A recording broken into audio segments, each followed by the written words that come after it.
Primeiramente, boa tarde a todos. Queria agradecer a presença de todo mundo. Esse é um evento que a gente está promovendo. Primeiro, deixa eu me apresentar, né? Desculpa. Meu nome é José Eduardo, eu sou da AMA Brasil, da UCIP AMA Brasil.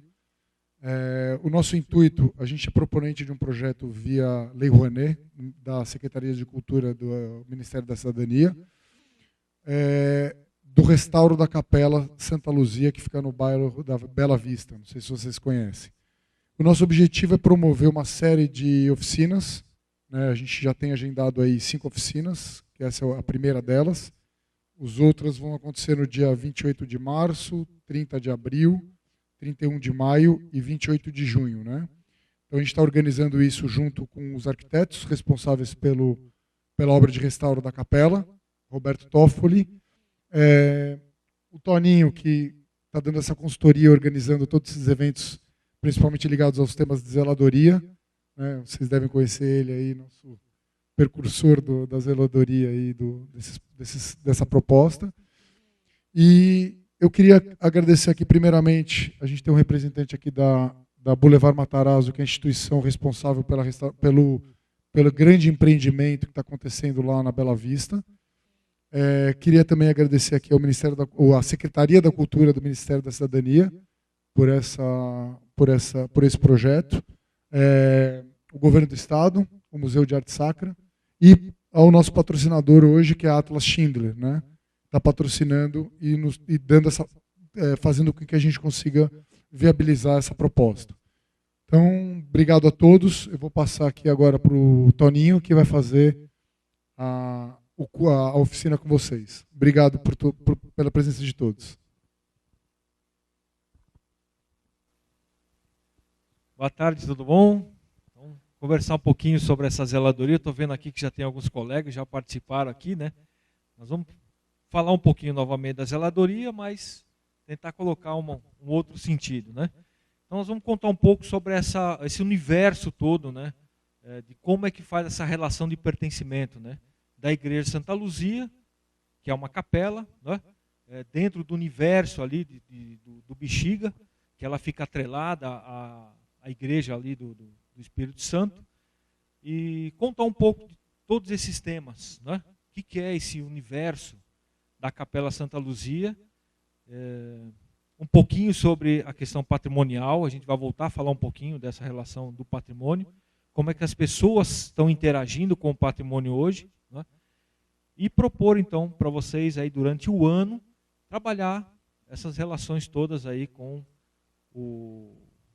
essa relação do sagrado, né? A gente vai falar um pouquinho hoje, né? A capela, na verdade, é feita para ser o apartado e o sagrado. A gente vai ver um pouco também a relação das colunas, então vai ser bem interessante essa discussão. Depois, passando para a próxima reunião, o mês que vem, que vai ter o Vitor Hugo contando sobre os espaços sagrados. Por que eles nasceram? Da onde vem essa relação das construções nos espaços sagrados? E depois também toda a parte da liturgia, de como é que se forma essa liturgia na igreja. E depois trabalhar com os aspectos materiais, né? As oficinas de argamassas tradicionais de cal. Vamos trabalhar com os pigmentos também à base de cal, isso já é colocando a mão na massa, né? Trabalhando com vitrais, que a gente tem os elementos. Então, trabalhar com a materialidade para cada um ter essa relação de pertencimento com aquele material. Para depois, no final, saber que aquilo lá é um bem de todos, né? Então, que todos cheguem ali, entendam e tenham essa relação de integração com aquele bem, né? Então, agora eu vou passar para o Francisco. Francisco vai contar um pouco, né, essa história das primeiras ordens do patrimônio. E depois a gente segue também contando um pouquinho dessas relações do patrimônio histórico em si, em relação à zeladoria. Tá? Hoje, então, vai ser um pouco contar um pouco dessa história da zeladoria. Tá?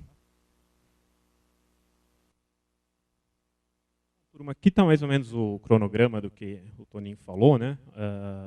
A palestra do Vitor Hugo no dia 28.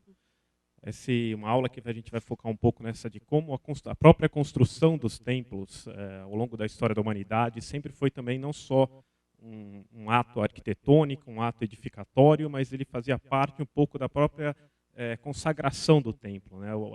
O ato de construir era plenamente ligado, era visto como um ato litúrgico, né?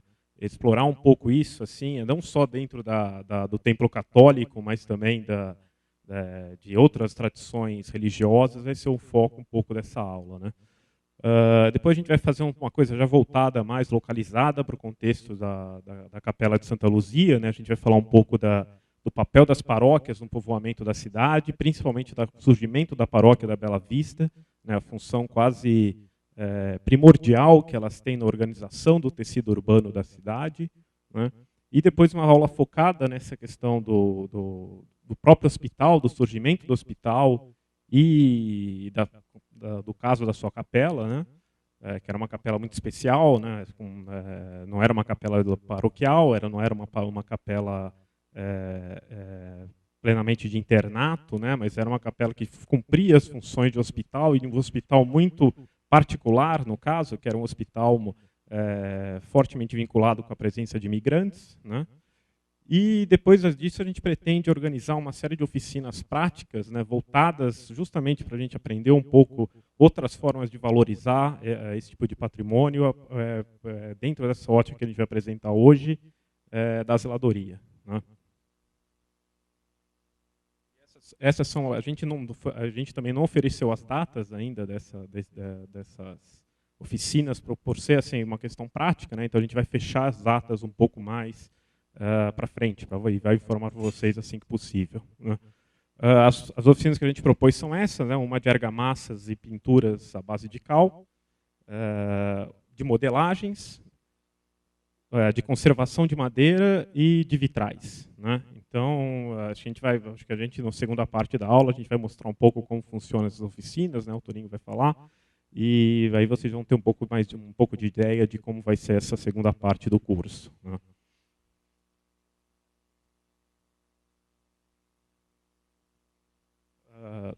Eu acho que uma coisa que eu queria a gente apresentar agora nessa primeira parte é um pouco como apresentar uma breve história de como o patrimônio sempre foi tratado, né? Patrimônio, e a gente focar e mostrar a partir dessa introdução quais são as novas propostas da zeladoria, né? E para isso eu vou fazer uma breve recapitulação. Acho que quem esteve aqui no curso da semana passada vai ouvir um pouco a mesma história, mas a gente vai tentar apresentar de um jeito um pouco diferente, né? Porque, no final de contas, a política de preservação do patrimônio ela sempre foi uma invenção muito particular de dois tipos de atores, né? Artistas e intelectuais, né? A nossa história do patrimônio ela remonta à atuação, na verdade, ela sempre foi capitaneada por esses dois tipos de atores, no caso, né? A nossa concepção de patrimônio surge no Renascimento, né? Quando, em linhas, obviamente que a gente tem que resumir um pouco essa história, né? Senão a gente fica aqui a tarde inteira, mas foi quando basicamente artistas e intelectuais italianos se autodeclararam não mais como pertencentes a reinos bárbaros da Europa, mas sim como herdeiros da cultura clássica, né?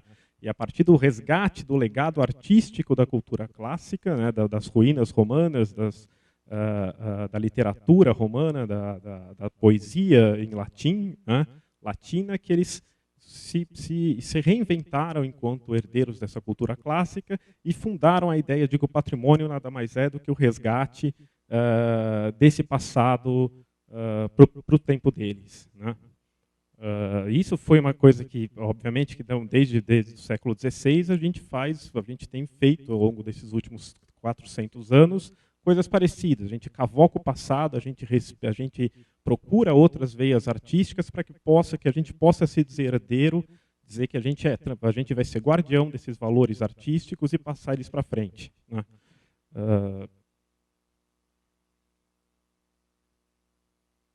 O que eu acho muito engraçado é que a gente vai ver que isso foi uma coisa quase um lugar comum da história do patrimônio, é que muitas vezes o que esses artistas e literatos e intelectuais estão interessados como patrimônio não é muito bem o que o resto das pessoas veem como patrimônio, né?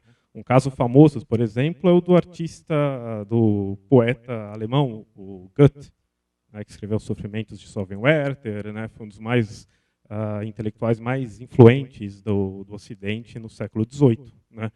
E ele faz a sua viagem, é um clássico, né, que todo estudante de artes tem que ler, que ele faz a sua viagem à Itália, né, e redescobre, e fica fascinado com toda a redescoberta das paisagens italianas. Né? Por exemplo, quem inventa esse ideal da Toscana clássica, que os pacotes de turístico vendem até hoje, foi boa parte desses tipos de viagens que eram feitas por esses artistas. Né?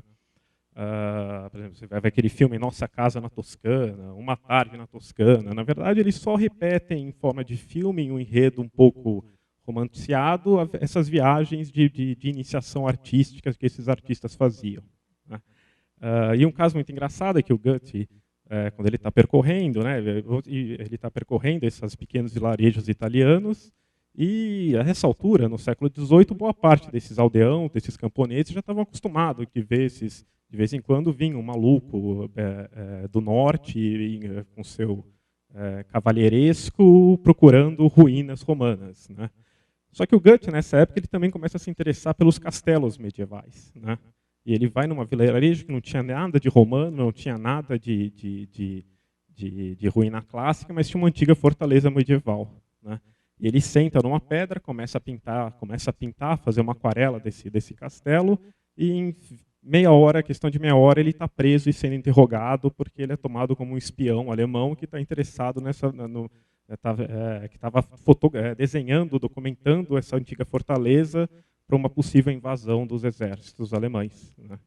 Então você vê, ele só fica ainda mais suspeito quando ele explica que não, que ele está interessado por uma questão de patrimônio, que ele gosta de falar, não, mas porra, isso não é patrimônio.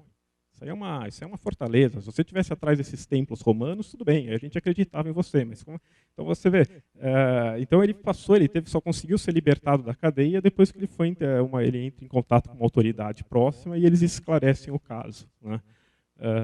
Então isso você vê que é muito engraçado, que muitas vezes o que esses intelectuais, o que essa história conta, é que o que esses intelectuais e artistas consideram como patrimônio, muitas vezes não é reconhecido, acho que na maior parte das vezes, em grande parte dos casos, não é reconhecido como patrimônio pelas comunidades que o guardam. Né? E esse é um caso também, outro caso muito interessante, que é o caso da cabana pitoresca. Né? A cabana pitoresca também foi uma febre nessa mesma época do Goethe, do século XVIII, século XIX, em que, isso na verdade, mesmo antes, que essa é uma aquarela holandesa do século XVII, né, em que se torna moda, e também a gente é herdeiro disso, né, porque boa parte dos nossos idílios de casas no campo, né, de passeios românticos na montanha, vem dessa tradição, dessa febre da cabana rústica. Né.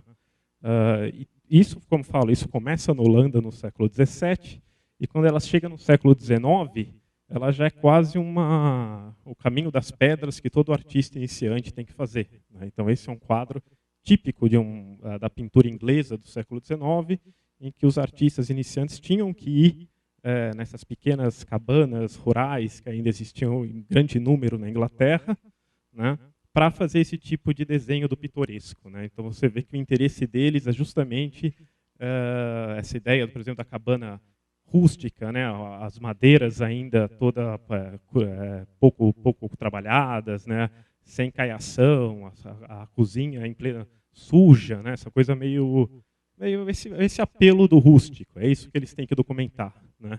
E teve um caso muito engraçado, né, que foi até documentado pelo próprio pintor, né, de que um pintor está ali, esse é um quadro que ele retrata essa cena que ele viveu, e a gente conhece pelo diário dele. Né? Ele fala que ele chegou nessa região um pouco isolada, né, e acha essa cabana toda caindo aos pedaços, né, sem caiação nem nada, e fala, putz, é isso que eu preciso para pintar o meu quadro. Né? E aí ele chega e acerta com a senhora, que ele pergunta para ela se ele pode vir no dia seguinte pintar a sua cabana, né, usar o interior da sua cabana como tema da sua pintura. E a mulher assim acha um pouco estranho, mas concorda. Fala, não, passa aqui então amanhã, depois do almoço, que você pode pintar. E aí, quando ele chega, ele toma um susto porque ela estava caindo a cabana. Né? Você sabe? Então, você fala, pô... e ele fica... Você pode ver pela cara de desolamento dele e fala, putz, essa mulher estragou toda a minha pintura. Né? Só que na cabeça dela, ela falou, porra, se o cara vai vir pintar a minha cabana, nunca que eu vou deixar ela do jeito que ela está. Né? Ela fez questão, colocou até os filhos todos e falou, ó, esquece de brincar hoje, que hoje vocês vão ter que cair a cabana, porque vai vir um moço da cidade pintar ela. Sabe? Então, esse tipo de desencontro entre o que a gente acha, e nós como os intelectuais, artistas, gestores do patrimônio, temos e elegemos como patrimônio, e o que as comunidades guardiãs desse patrimônio pensam, na verdade, ela sempre foi a grande tônica da história do patrimônio. E grande parte dos grandes fracassos, né, que a gente aprende ao longo dos anos da história da preservação, a gente vê que, em final das contas, não vem por incompetência técnica, não vem por falta de verba, vem justamente porque a gente não consegue driblar, sabe, atravessar essa distância entre o que nós elegemos como patrimônio e o que as comunidades que guardam esse patrimônio consideram ele. Né?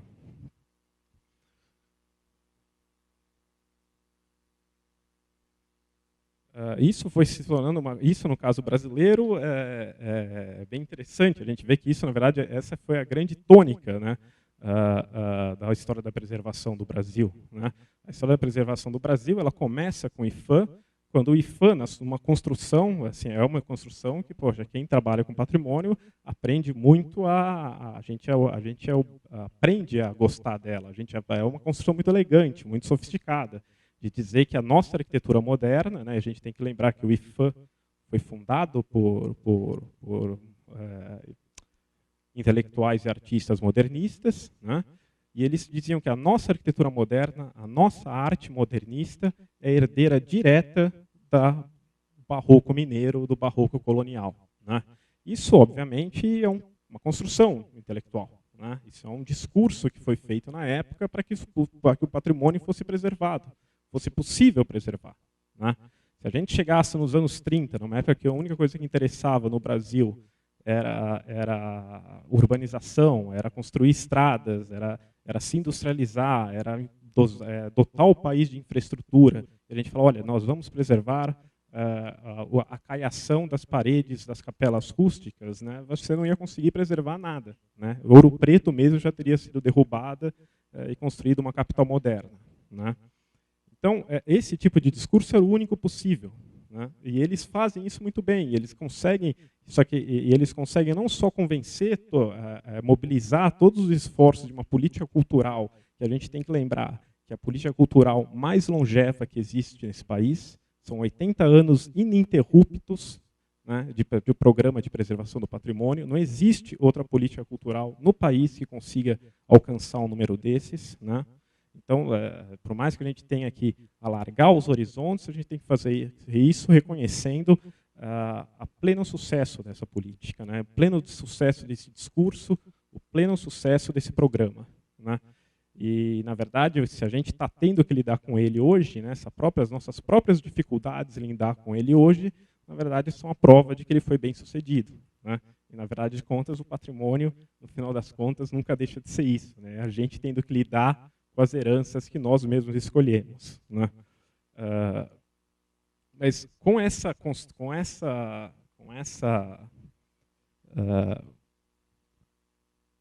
narrativa, né, com essa imagem que o IPHAN fornece da arquitetura colonial como a base para o Brasil moderno, né, construída por esses intelectuais modernistas, né, que são todos eles do IPHAN, como, por exemplo, Rodrigo Melo Franco de Andrade, né, que foi presidente do IPHAN, era um escritor, um romancista mineiro da primeira geração modernista, Mário de Andrade, Carlos Drummond de Andrade, Gilberto Freire, Manuel Bandeira e Sérgio Buarque de Holanda. Né? Ou seja, nós tínhamos a nata da intelectualidade brasileira da sua época, né, todos mobilizados em favor desse discurso que aliava uma imagem do Brasil colonial à imagem do Brasil moderno. Né?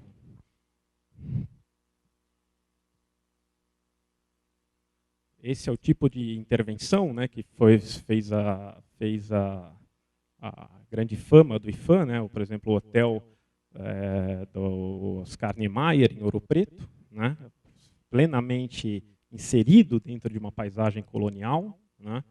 E que esse foi não só um programa que agradava muito ao Brasil, né, se inseria muito bem nos projetos de desenvolvimento do país, mas como também fazia do Brasil um país quase único, né?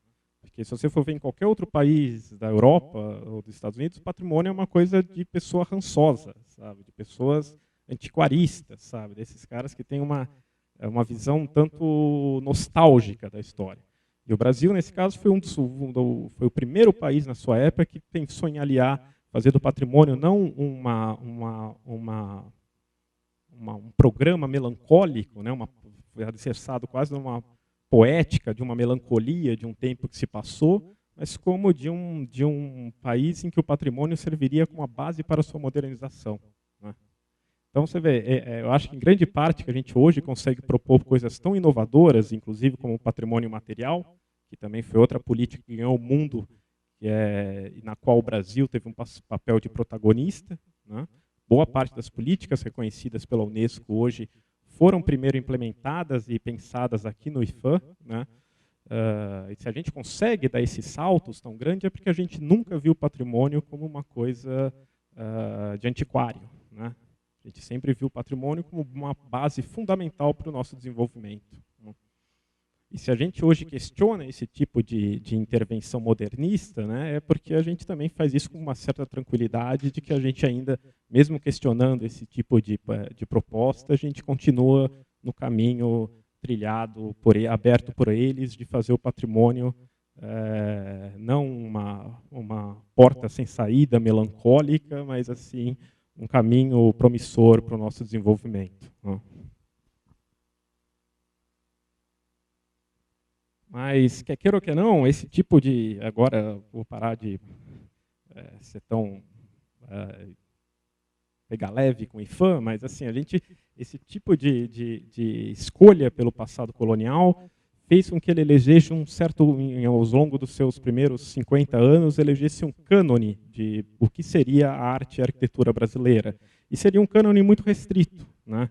Ela basicamente se alicerçava em alguns poucos tipos de tipologias arquitetônicas e formas artísticas, como as grandes obras da engenharia militar portuguesa, né, como no caso do Forte de Príncipe da Beira, em Roraima, né, ou as arquiteturas palacianas, né, solarengas das elites açucareiras do Nordeste, né, ou o que foi sempre visto como a grande joia da família, né, a arquitetura religiosa barroca, né, como, por exemplo, esse barroco que nos chega como legado da atuação dos jesuítas, né, no Brasil, como no caso das missões, ou como no caso do barroco mineiro, né, que foi sempre eleita desde o início pelo IFAM como uma grande contribuição da arte brasileira ao mundo ocidental, né, ao cânone da arte ocidental, né.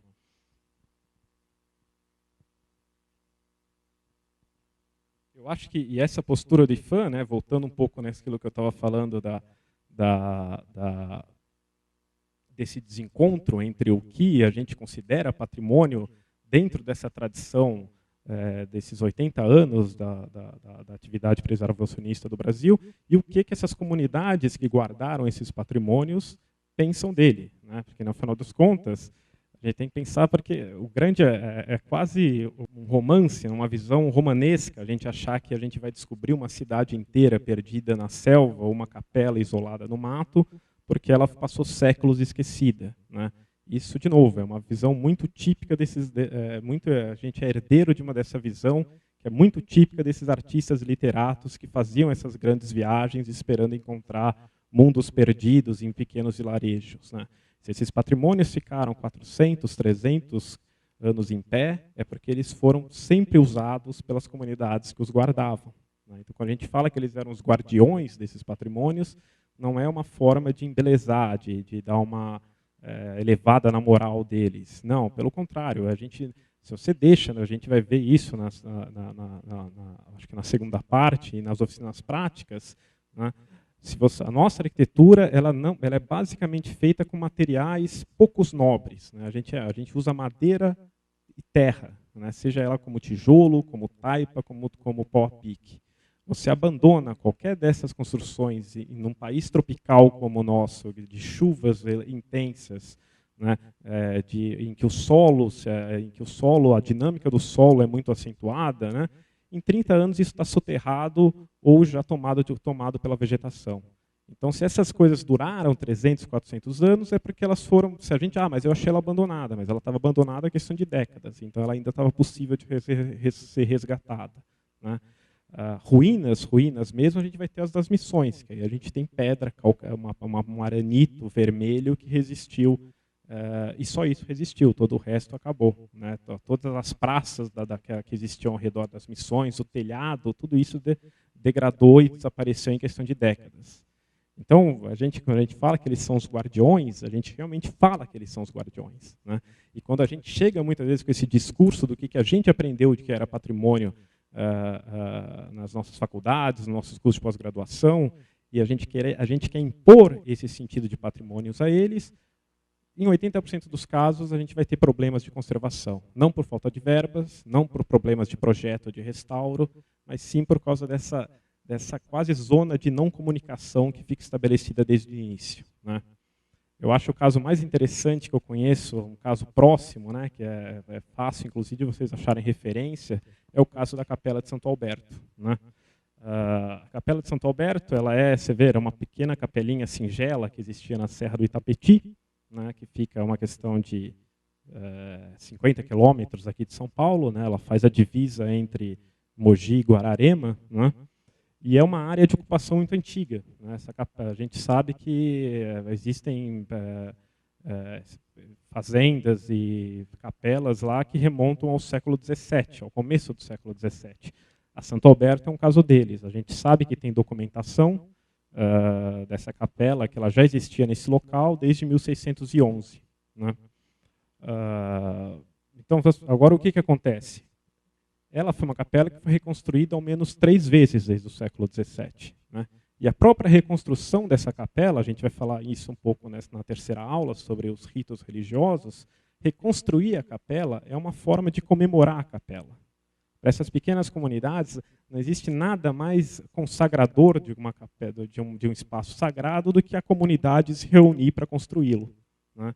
Então, como essas capelas começavam como uma pequena, muitas vezes com uma cruz de beira de estrada, que depois você coloca um telhadinho nela, depois você sobe o telhado e faz um muro de pau-a-pique, até que você consegue depois fazer ela em taipa de pilão, aí depois você demole a taipa de pilão para construir uma com torre. Então, essas capelas foram feitas para serem reconstruídas. Né? Então, esse é um exemplo de que essa capela, essa foto foi feita nos anos de 1970, né? E a capela tinha sido reconstruída da última vez em 1930, né? Ou seja, cerca de 40 anos antes. Né? Você vê aqui, é uma capela importante, porque ela, inclusive, ela abrigava os pequenos cemitérios do bairro rural que existia ali perto. Né? E, na verdade, ela funcionava como a gente tinha pequenos sítios espalhados ao longo de toda a serra, então essas pequenas capelas com seu cemitério acabavam se tornando o ponto focal de toda a sociabilidade do bairro. Né? As pessoas viviam isoladas em seus sítios, mas nas festas e nas missas é que elas iam para a capela se reunir. Então, no final das contas, mesmo esses edifícios muito singelos,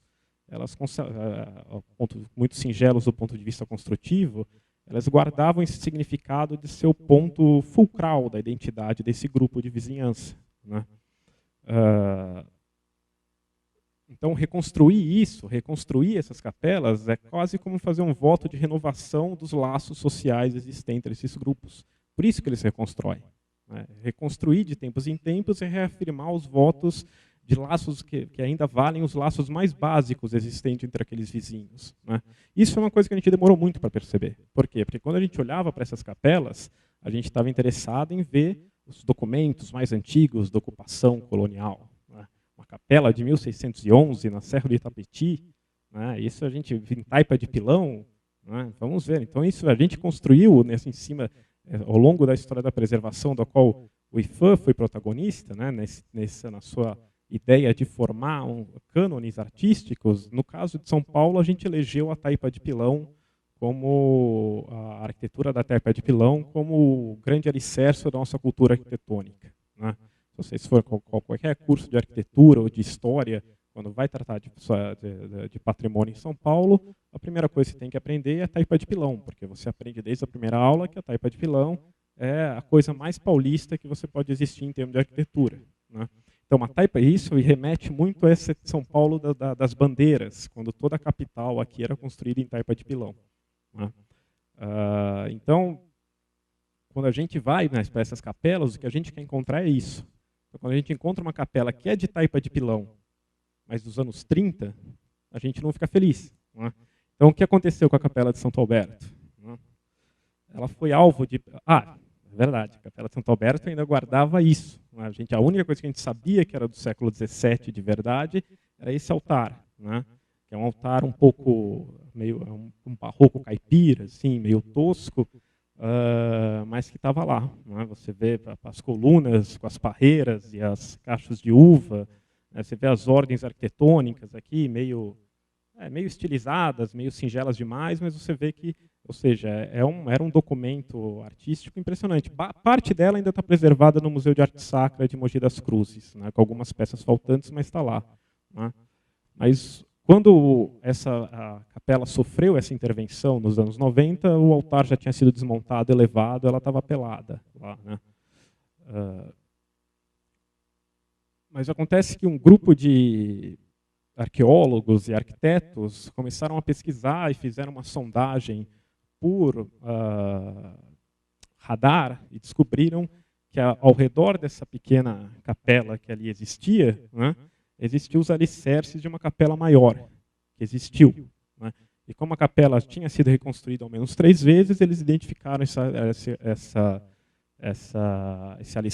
fundações, esses restos de fundações de uma capela maior, como a capela do século XVII, a capela bandeirista, também taipa de pilão, da época em que o altar tinha sido feito, né? E eles se propuseram reconstruir essa capela. Então, a capela original, a capela dos anos 30 foi demolida, né? E como ainda existia na Serra da Itapetí construtores que sabiam construir com taipa, eles resolveram reconstruir essa capela a partir da planta do século, da planta que eles acharam nas fundações, construir com taipa com os moradores, reconstituir essa capela original, né? Acontece que, além das fundações, não existia nenhum indício de como seria, por exemplo, a altura dessas paredes, o caimento do telhado, né? Se esse alpendre seria aberto ou não, né? Se isso aqui seria mesmo um alpendre, porque a gente sabia que esse alpendre existia na capela dos anos 30. Foi construído em taipa de pilão e depois fechado com tijolo, né? Mas nada diz que esse alpendre teria existido na capela do século XVII. Então, ou seja, os elementos para essa reconstituição eram tão pobres que nada justificava ela, a não ser essa imagem quase primordial, quase viciada que a gente tem na nossa cabeça de querer sempre buscar as nossas raízes bandeiristas da taipa de pilão, né? O resultado é esse, né? A capela, por essa série de dúvidas de projeto, ficou com essa caída que não existe na arquitetura colonial, né? E vocês podem ver que ela é uma coisa que era um projeto tão pouco sem fundação, sem fundamento, que vocês podem ver que o óculo está completamente desalinhado da linha da cumeira. Ou seja, é uma coisa que nenhuma capela, nem das mais, nem que seja construída pelo arquiteto, pelo mestre de obra bêbado, vai errar uma coisa tão básica como essa, né? Mas ficou assim, ou seja, erros de levantamento arqueológico, com erros de projeto, que foram se somando com dúvidas, né, fizeram que a única capela realmente insubstituível, a capela dos anos 30, que era a capela da qual a comunidade ainda tinha memória, se perdeu. Em troca do quê? De uma reconstituição um tanto quanto problemática, né?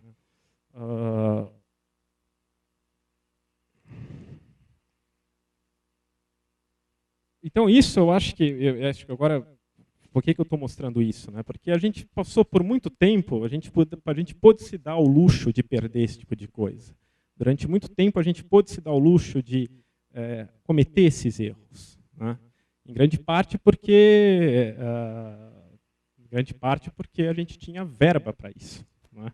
A gente podia, em grande parte a gente tinha verba para isso. A gente vinha, ainda mais considerando que a gente vinha desses últimos 15 anos, em que as verbas para a cultura foram as mais generosas que a gente já conheceu, né?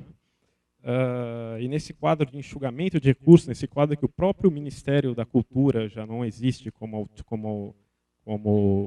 a instituição autônoma, né? Eu acho que a gente já não pode mais se dar esse erro de cometer se dar o luxo de cometer esses erros. Né?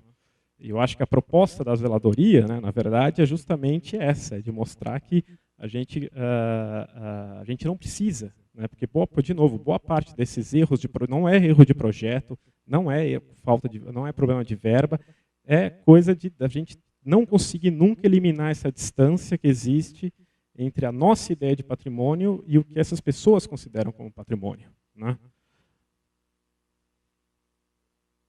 E aqui eu quero mostrar um pouco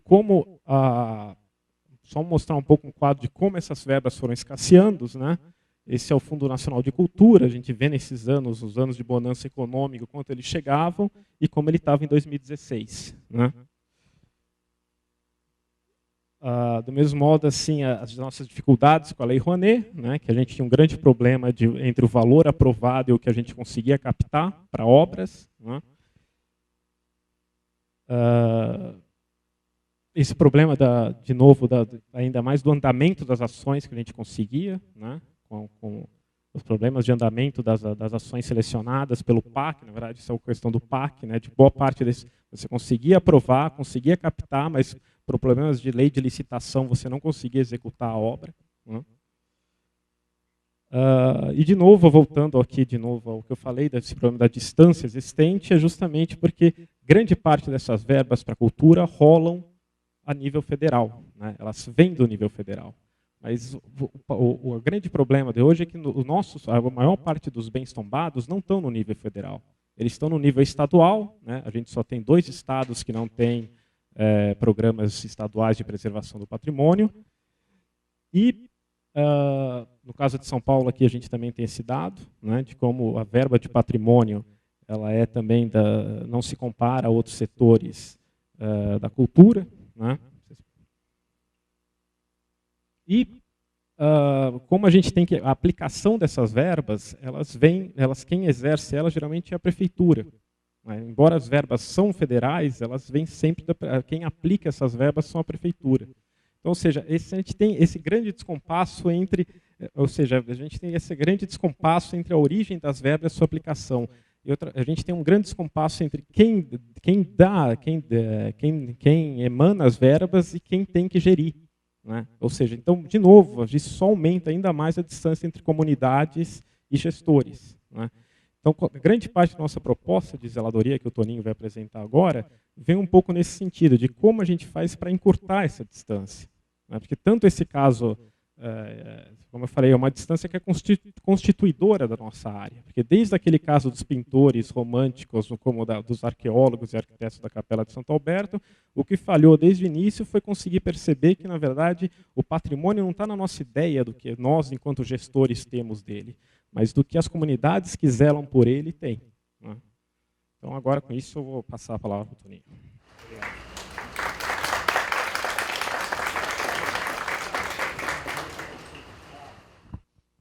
Bom, então vamos retomar um pouquinho a questão da zeladoria do patrimônio. Falamos, então, vocês viram rapidamente o quanto essa área do patrimônio histórico ela foi e é conturbada. Né? Quando a gente fala em patrimônio histórico, algumas coisas acontecem. A gente já trabalha com patrimônio histórico há mais de 30 anos. E a gente faz restauros utilizando as verbas. Né?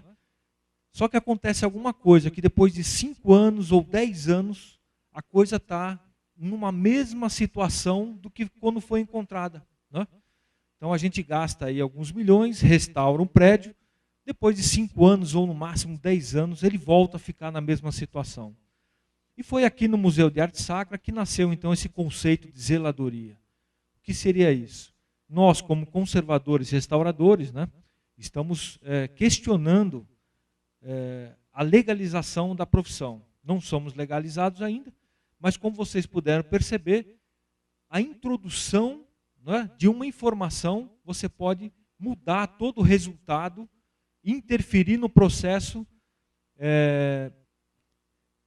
de relação de pertencimento da sociedade. Resumindo, faz uma ação de restauração, onde você não leva em consideração, você consegue afastar então essas pessoas dentro desse processo. E a gente vê que acontecia isso muito, tá? Não era raro a gente restaurar ou entregar um prédio e não dar um certo tempo esse prédio entrar num processo de esvaziamento novamente. E a gente fez alguns testes aqui então para dizer o que era o patrimônio. E a gente teve umas surpresas grandes, né? Porque a gente vê que a gente aprendeu que o restauro era materialidade, né?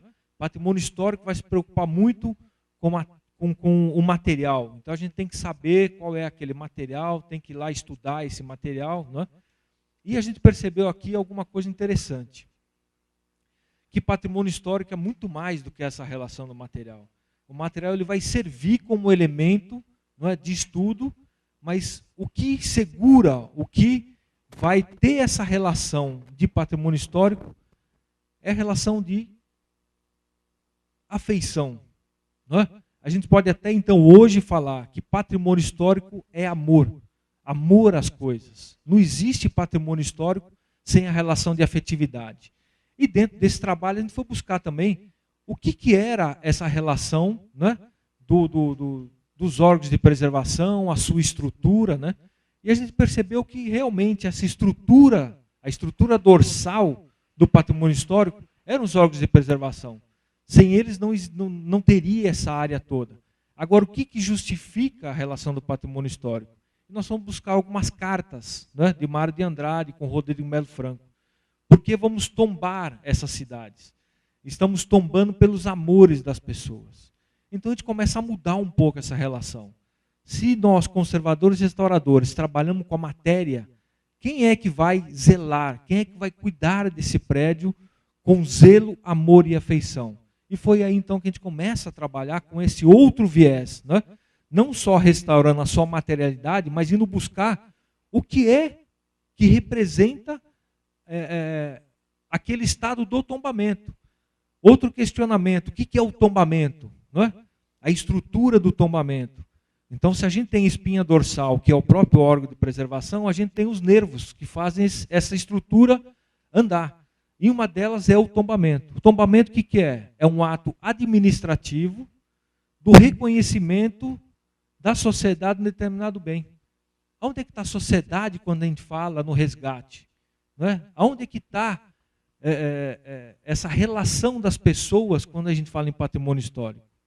E a gente viu que a gente estava trabalhando de uma forma, não é? Às vezes até exclusiva. Não é? Você restaura, coloca tapume e entrega depois para a sociedade esse bem que muitas vezes não tem mais essa relação de afetividade. E aqui a gente começa então a trabalhar com esse mundo, né, do entendimento entre o material e o imaterial.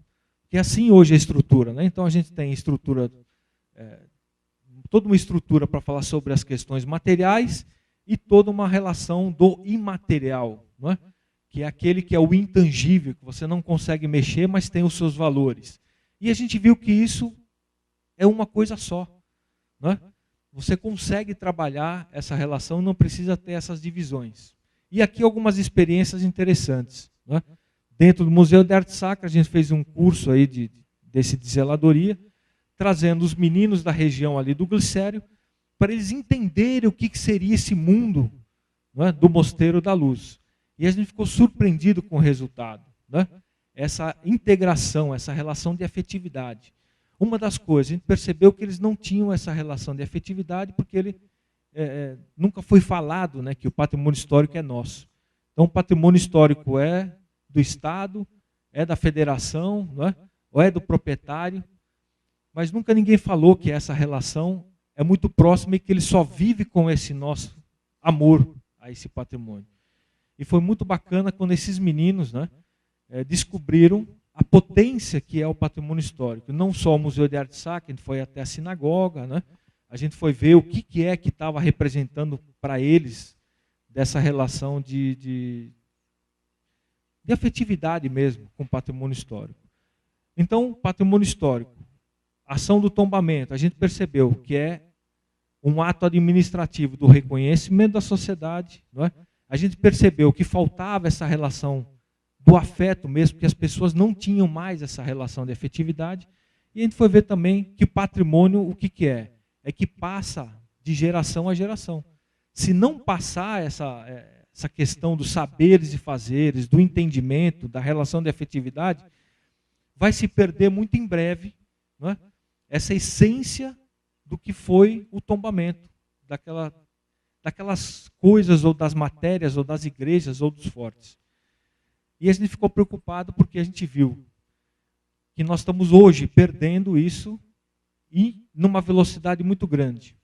Então, tudo aquilo que era patrimônio histórico há 20 anos atrás, hoje ele está começando a se perder essa relação de afetividade. Sobra a estrutura do tombamento, né, que a gente vê também que não é efetiva na proteção. Você pode até ter um prédio tombado, né, ter todas aquelas leis, mas se não tem esse cuidado, ele entra num processo de ruínas. Né? Você vê que aqui a gente está fazendo uma proposta, né, sempre fala, uma proposta diferente. É uma mudança da política cultural. Ou a gente muda do jeito que está, ou se continuar nessa estrutura, da gente colocar na matéria essa importância e não trabalhar a sociedade, a gente acaba perdendo essa essência, que é justamente o suporte, né, desse material. E aqui depois também trabalhar um avanço já com esses meninos, cuidando então dessa taipa, cuidando da relação das madeiras. A gente foi ver um pouco mais, né, o que seria esse patrimônio atrás desses materiais. E como o Francisco falou, são materiais simples. Né? Então aqui nós temos construído isso aqui, um pau, né, a madeira que caiu, com pedra, que são os cais e toda essa parte de pintura, né, e a relação da terra. Então você vê que são elementos simples. Agora, o que está faltando nessa relação do patrimônio? Nós esquecemos o fator humano. Então a gente tem que colocar também muitos saberes e fazeres nesse processo. Tá? Se a gente não entende como é que foi feito, se a gente não entende como é que isso nos trouxe do patrimônio natural, o patrimônio cultural, a gente acaba perdendo também essas relações de conhecimento. Aqui é um exemplo do Engenho Schmidt, também um outro trabalho que a gente fez, né? Hoje, Museu Nacional da Cana, onde a gente convidou os jovens da região a fazer uma ação de limpeza e higienização, e que foi descoberto muitas coisas bacanas lá, né? Que não era só um moinho, mas sim uma usina de conhecimento das técnicas agrícolas da cana-de-açúcar, né? Então, Sertãozinho hoje é conhecida como a capital nacional sucroalcooleira, né? Onde foi desenvolvido todas as moendas, onde foi descoberta esses implementos agrícolas, né? E a gente foi ver que saiu muito dessa fazenda do Schmidt, que era da antiga fazenda de Santos Dumont. Tá?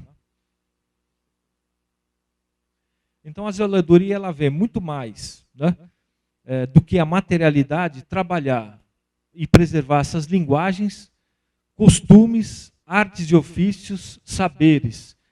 Ela tem muito a ver com essa relação do tocar, do sentir. Por isso que quando a gente vai falar, então, na capela, nós vamos estudar só a materialidade e a sua forma. Nós vamos ver o porquê que ela surgiu, né? Aonde que ela surgiu, quais são os seus símbolos. Nós vamos ver que ali tem muito mais do que tijolos. Então, muito mais do que as dimensões dos tijolos, nós vamos estudar um pouquinho do suor e do sangue que tem por trás disso tudo. Né? O porquê que ela está ali, qual é esse contexto. Né? E a gente vai ver que é muito ligado a essa relação do espaço, né? Das pessoas se apropriando, das pessoas vivendo por ali. Né? Então, muito mais do que a sua materialidade, é o porquê que ela está ali. Um exemplo bacana também, né, desse trabalho, de sentir essa relação dessa matéria dentro do espaço e dentro do patrimônio histórico, né, foi aqui mostrar um pouquinho também desse maior interesse, né, aqui, ó, interesse, o zelo ou ciúmes de alguma coisa, né? Então você só vai cuidar e vai guardar isso. A gente percebeu que as igrejas hoje elas estão se fechando demais, né? Então você percebe em Olinda, a gente vê que tem várias igrejas, a maioria delas estão fechadas, né? Mesmo protegidas, elas estão num processo de degradação muito grande. E o porquê? O que será que está acontecendo com isso, né? Então, verbas têm para se restaurar, né? Mas elas continuam fechadas. Vamos ver aqui. Então, como chegamos aqui justamente esse trabalho da relação da afetividade, tá? Cuidando, entendendo como é que esse material chegou até a gente, né?